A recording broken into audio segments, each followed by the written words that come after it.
എറണാകുളത്ത് എത്തുന്നതിന് മുമ്പ് യു ഡി എഫിന് ഭൂരിപക്ഷം കേട്ടോ എറണാകുളത്ത് എത്തുമ്പോഴേക്കും യു ഡി എഫിന്റെ ഭൂരിപക്ഷവും. കേരള നിയമസഭാ തെരഞ്ഞെടുപ്പിന്റെ വോട്ടെടുപ്പ് ആവേശകരമായി പൂർത്തിയായതോടെ ഇനി കേരളം ഉറ്റുനോക്കുന്നത് അടുത്ത മാസം വരാനിരിക്കുന്ന ആ വിധി ദിനത്തിലേക്കാണ്. വോട്ടെണ്ണലിന് ഇനിയും ദിവസങ്ങൾ ബാക്കിയുണ്ടെങ്കിലും രാഷ്ട്രീയ കേരളം ഇപ്പോൾ തന്നെ വൻ ചർച്ചകളിലേക്ക് കടന്നു കഴിഞ്ഞിട്ടുമുണ്ട്. ഇത്തവണ യു ഡി എഫ് വലിയൊരു അട്ടിമറി വിജയം നേടുമെന്ന ഉറച്ച വിശ്വാസത്തിലാണ് പ്രതിപക്ഷ നേതാവ് വി ഡി സതീശനുള്ളത്.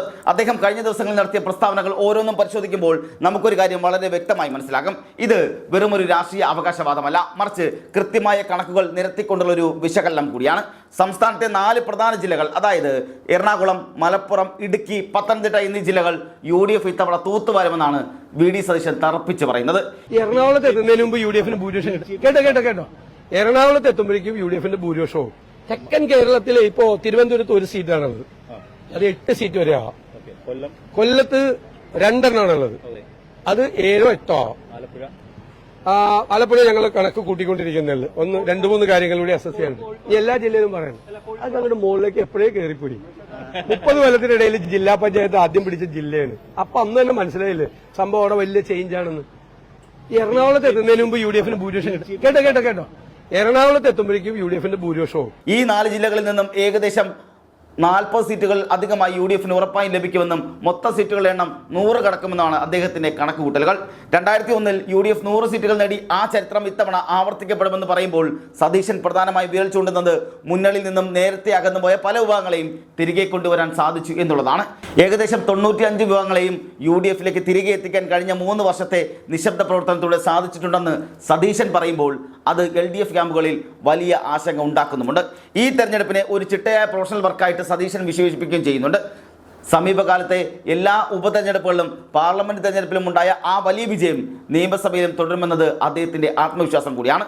കേന്ദ്രത്തിൽ മോദി സർക്കാർ വീണ്ടും വരാനുള്ള സാധ്യത നിലനിൽക്കുന്ന സാഹചര്യത്തിലും കേരളത്തിൽ യു ഡി എഫ് ഇത്രയും വലിയ മുന്നേറ്റം നടത്തുന്നത് താഴെത്തട്ടുള്ള കൃത്യമായ പ്രവർത്തനം കൊണ്ടാണെന്നാണ് അദ്ദേഹം വിശ്വസിക്കുന്നത്. തൻ്റെ രാഷ്ട്രീയ വനവാസം സംബന്ധിച്ച മാധ്യമങ്ങളുടെ ചോദ്യങ്ങൾക്കും വളരെ കർക്കശമായ മറുപടിയാണ് സതീശൻ നൽകുന്നത്.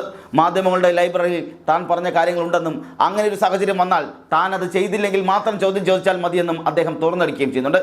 കെ സുധാകരനെതിരെ മാധ്യമങ്ങൾ ആവർത്തിച്ച് ചോദ്യങ്ങൾ ചോദിക്കുന്നത് വാർത്തകൾ ഉണ്ടാക്കാൻ വേണ്ടി മാത്രമാണെന്നും അദ്ദേഹം കുറ്റപ്പെടുത്തുകയും ചെയ്യുന്നുണ്ട്. ഇത്തവണ യു ഡി എഫ് പ്രവർത്തകർക്കിടയിൽ ഉണ്ടായിരിക്കുന്ന ആ ഒരു ആവേശവും ഒത്തൊരുമയും മുമ്പെങ്ങുമില്ലാത്ത വിധത്തിലുള്ളത് കൂടിയായിരുന്നു. ഘടകകക്ഷികൾ തമ്മിലുള്ള ഭിന്നതകൾ പൂർണ്ണമായി മാറ്റിവെച്ച് ടീം യു ഡി എഫായി പ്രവർത്തിക്കാൻ ഇത്തവണ സാധിച്ചു എന്നത് വിജയസാധ്യത വർദ്ധിപ്പിക്കുന്ന പ്രധാന ഘടകമാണെന്നാണ് വി ഡി സതീശൻ പറയുന്നത്. സംസ്ഥാനത്ത് നിലനിൽക്കുന്ന ഭരണവിരുദ്ധ വികാരം എന്നത് യഥാർത്ഥത്തിലൊരു പിണറായി വിരുദ്ധ വികാരമാണെന്നാണ് സതീശൻ വിശേഷിപ്പിക്കുന്നത്. സർക്കാരിന്റെ ആ ഒരു ധാർഷ്ട്യവും ജനങ്ങളുടെ സമീപനവും വലിയ നെഗറ്റീവ് ഇമ്പാക്റ്റാണ് വോട്ടർമാർക്കിടയിൽ ഉണ്ടാക്കിയിരിക്കുന്നത്. പ്രവാസി വോട്ടർമാർക്ക് ഇത്തവണ വലിയ രീതിയിൽ എത്താൻ കഴിഞ്ഞിരുന്നുമില്ല. എങ്കിലും പോളിംഗ് ശതമാനത്തിലുണ്ടായ വർധനവ് യു ഡി എഫിന് ഗുണകരമാകുമെന്നാണ് കരുതപ്പെടുന്നത്. കഴിഞ്ഞ 35 വർഷത്തിനിടയിൽ താൻ കണ്ട ഏറ്റവും മികച്ച തെരഞ്ഞെടുപ്പ് പ്രവർത്തനമാണ് ഇത്തവണ യു ഡി എഫ് കാഴ്ചവെച്ചതാണ് സതീശൻ പറയുമ്പോൾ അത് അണികൾക്ക് നൽകുന്ന പ്രതീക്ഷ ചെറുതൊന്നുമല്ല. മുഖ്യമന്ത്രി ഒഴികെ മറ്റ് മന്ത്രിമാരൊന്നും സ്വന്തം മണ്ഡലത്തിന് പുറത്തേക്ക് പോകാനൊരു തെരഞ്ഞെടുപ്പിന് ഇത്തവണ നടന്നതെന്നും സതീശൻ പരിഹാസരൂപേണ ചൂണ്ടിക്കാണുന്നു. അതായത് പിണറായി വിജയൻ ഒഴികെ വേറെ ഒരു മന്ത്രിമാരും സ്വന്തം മണ്ഡലം വിട്ട് മറ്റൊരു മണ്ഡലത്തെ പ്രവർത്തനത്തിന് പോകാതിരുന്നത് തോൽവി ഭയം കൊണ്ടാണെന്നും സതീശൻ പറയുന്നുണ്ട്. ന്യൂനപക്ഷ വിഭാഗങ്ങൾക്ക് CPM-നുള്ള വിശ്വാസം പൂർണ്ണമായും നഷ്ടപ്പെട്ടതും യുവാക്കൾ യു ഡി എഫിനെ ഒരു ബദലായി കണ്ടു തുടങ്ങിയതും വലിയ രാഷ്ട്രീയ മാറ്റത്തിന് വഴിമാറുമെന്ന് അദ്ദേഹം കരുതുകയും ചെയ്യുന്നുണ്ട്. എൽ ഡി എഫിനുള്ളിലെ ആഭ്യന്തര കലഹങ്ങളെക്കുറിച്ചുള്ള ഗൗരവമായ വെളിപ്പെടുത്തലുകൾ നടത്തിക്കൊണ്ട് സതീശൻ ഭരണപക്ഷത്തെ വലിയ രീതിയിൽ പ്രതിരോധത്തിലാക്കുന്നുമുണ്ട്.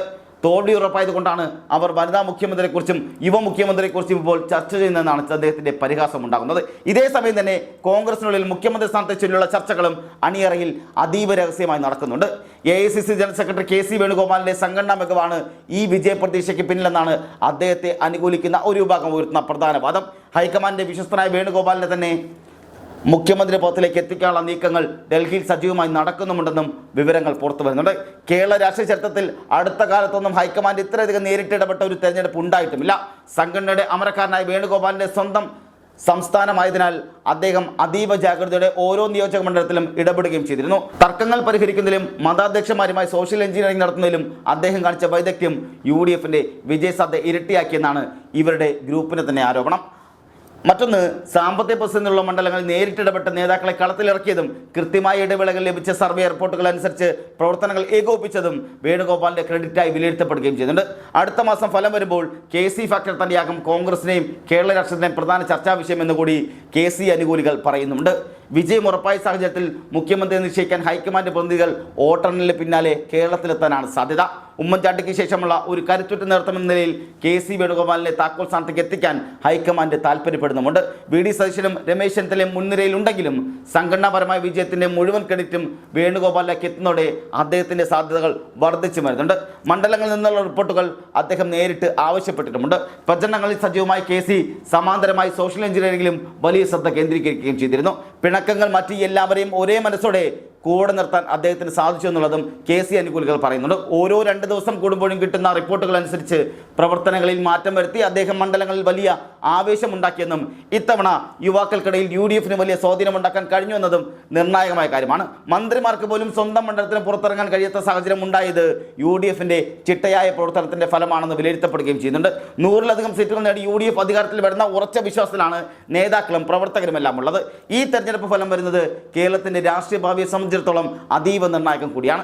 സർക്കാരിനെതിരെയുള്ള ജനരോഷം വോട്ടായി മാറുന്ന UDF-ന്റെ അവകാശവാദം എത്രത്തോളം ശരിയാകുമെന്ന് വരും ദിവസങ്ങളിൽ നമുക്ക് കാണാനും കഴിയും. വി.ഡി. സതീശന്റെ നേതൃത്വത്തിൽ നടന്ന സമരങ്ങളും നിയമസഭയ്ക്കകത്തെ ഇടപെടലുകളും ജനങ്ങൾക്കിടയിൽ വലിയ സ്വീകാര്യത നേടിയെടുത്തിട്ടുമുണ്ട്. ഒപ്പം തന്നെ കെ.സി. വേണുഗോപാൽ നടത്തിയ സംഘടനാപരമായ നീക്കങ്ങൾ കൂടി ചേരുന്നപ്പോൾ കോൺഗ്രസ് ഒരു വലിയ തിരിച്ചുവരവാണ് ഒരുങ്ങുന്നത്. സ്ഥാനാർത്ഥി നിർണയത്തിലും പ്രചരണത്തിലും കെ.സി. വേണുഗോപാൽ കാണിച്ച കൃത്യത പലയിടങ്ങളിലും അണികളെ സജീവമാക്കിയെന്നും കെ.സി. അനുകൂലികൾ പറയുന്നുണ്ട്.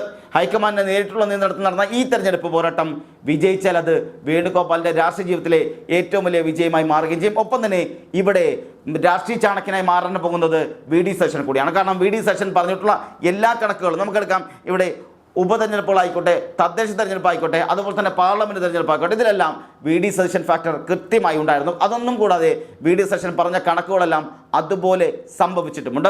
കേരളം ആഗ്രഹിക്കുന്ന ഒരു മാറ്റം കൊണ്ടുവരാൻ തങ്ങൾക്ക് കഴിയുമെന്ന് UDF ഇതിൽ ഉറച്ചു വിശ്വസിക്കുകയും ചെയ്യുന്നുണ്ട്.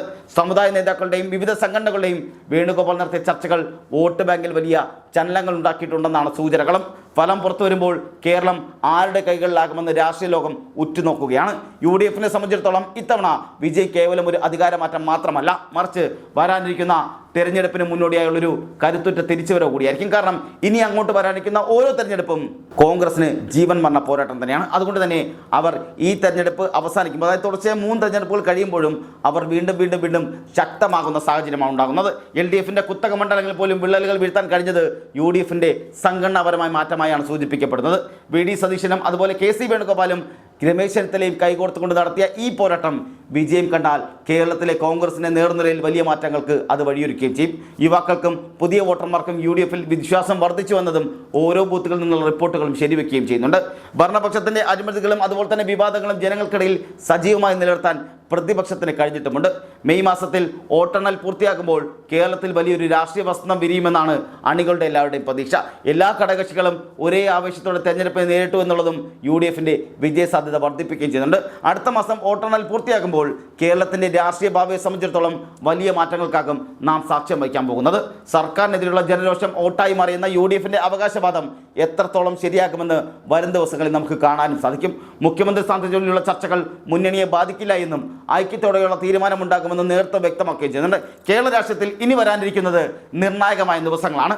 വോട്ടെണ്ണൽ ഫലം പുറത്തു വരുമ്പോൾ കേരളം ആരെ തുണയ്ക്കുമെന്ന് നമുക്ക് കാത്തിരുന്ന് കാണുകയും വേണം. ഇതിലൂടെ UDF ലക്ഷ്യം വെക്കുന്നത് ഒരു വലിയ മാറ്റമാണ്. അത് ജനങ്ങൾ എത്രത്തോളം അംഗീകരിച്ചിട്ടുണ്ട് എന്നുള്ളത് ഉടനെ അറിയാനും കഴിയും. കേരളത്തിലെ ഓരോ വോട്ടറും മാറ്റത്തിനെ ആഗ്രഹിക്കുന്നു എന്നുള്ള രാഷ്ട്രീയ സത്യമാണ് ഈ തെരഞ്ഞെടുപ്പ് ഫലത്തിലൂടെ പുറത്തു വരാൻ പോകുന്നത്. UDF-ന്റെ ആത്മവിശ്വാസം ശരിയാണോ അതോ LDF ഭരണ തുടർച്ച മറ്റൊരു അധ്യായം കുറിക്കുമോ എന്നത് വരും ദിവസങ്ങളിൽ ഏറ്റവും വലിയ രാഷ്ട്രീയ ചോദ്യമായി അവശേഷിക്കുകയും ചെയ്യുന്നുണ്ട്. എന്തായാലും കേരളം ഇത്തവണ വിധി എഴുതിയത് കൃത്യമായ രാഷ്ട്രീയ ബോധ്യത്തോടെയാണെന്ന കാര്യത്തിൽ ആർക്കും തർക്കമൊന്നുമില്ല. അവസാന നിമിഷം വരെ നീണ്ടുന്ന പ്രചരണത്തിന്റെ ആവേശത്തിന്റെ പ്രതിഫലനം അത് ഫലത്തിലും കാണാനാകുമെന്ന കാര്യം ഉറപ്പ് തന്നെയാണ്. മെയ് മാസത്തിലെ ആ ചരിത്ര നിമിഷത്തിനായി നമുക്കിനി കാത്തിരിക്കാം.